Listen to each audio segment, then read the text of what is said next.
Vrindavan Bharatiya Janata party की सरकार अपनी बी टीम ईडी, सीबीआई और इनकम टैक्स के सहारे मानसून सत्र से पहले कांग्रेस पर दबाव बनाना चाहती है। लेकिन कांग्रेस न डरी है और न डरेगी, ये कहना है उत्तर प्रदेश की कांग्रेस सीएलपी लीडर आराधना मिश्रा मोना का।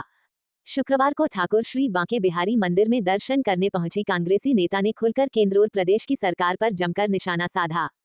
वृंदावन पहुंची कांग्रेस की सीएलपी लीडर आराधना मिश्रा ने बांके बिहारी मंदिर पहुंचकर भगवान बांके बिहारी जी के दर्शन किए। इस दौरान वह फूल बंगला में विराजमान भगवान बांके बिहारी जी को निहारती रहीं। दर्शन करने से पहले आराधना मिश्रा ने मंदिर पहुंचकर पूजा अर्चना की। इसके बाद मंदिर के सेवाधिकारी शैलेंद्र गोस्वामी ने उनको भगवान का प्रसाद भेंट किया।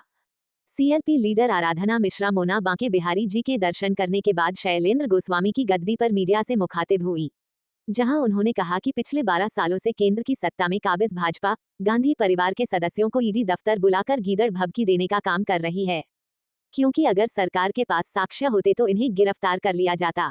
लेकिन सरकार झूठे आरोपों से गांधी परिवार की छवि को खराब करना चाहती है।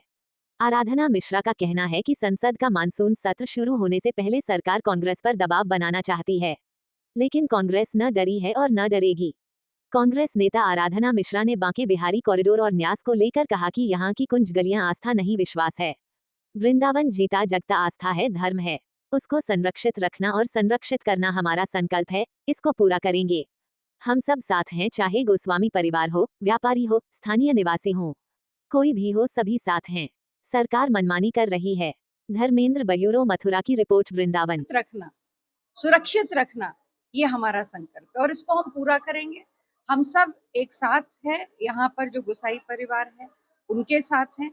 सरकार की जो मनमानी जिस तरह से यहाँ पे चल रही है, चाहे वो कुंज गलियों को समाप्त करने को, जहाँ यहाँ पे इसके विस्तार के सौंदर्यीकरण के नाम पर यहाँ के स्थानीय लोगों को, जो पुराने दुकानदार हैं, यहाँ पे गलियों में लगातार कई वर्षों से, कई सदियों से, कई पीढ़ियों से रह रहे हैं, उनको जिस तरह से विस्थापित करने का प्रयास सरकार कर रही है, मंदिर को एक अधिकार करने का प्रयास कर रही है, जिसकी 500 साल पुराना ये दिव्य मंदिर है। तो ये जो षड्यंत्र है सरकार का, इसके खिलाफ हम इस लड़ाई को, यहाँ के वृंदावन के लोगों के साथ इस लड़ाई को हम पूरे अंतिम क्षण तक लड़ेंगे।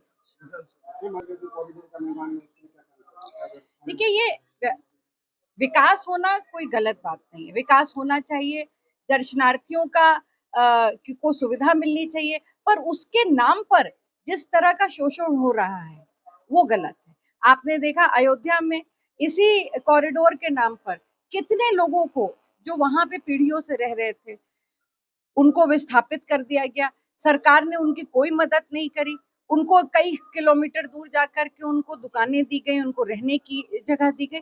तो ये मनमानी है सरकार की, इसके खिलाफ सड़क पर भी और सदन में भी हम इसके खिलाफ आवाज उठाएंगे। कांग्रेस पार्टी पूरी तरह से तटस्थ है इस मामले में, और हम हर तरह की, चाहे वो कानूनी लड़ाई होगी, स्थानीय लड़ाई होगी, हम वृंदावन की जनता के साथ है और हमारे साथ बिहारी जी का आशीर्वाद।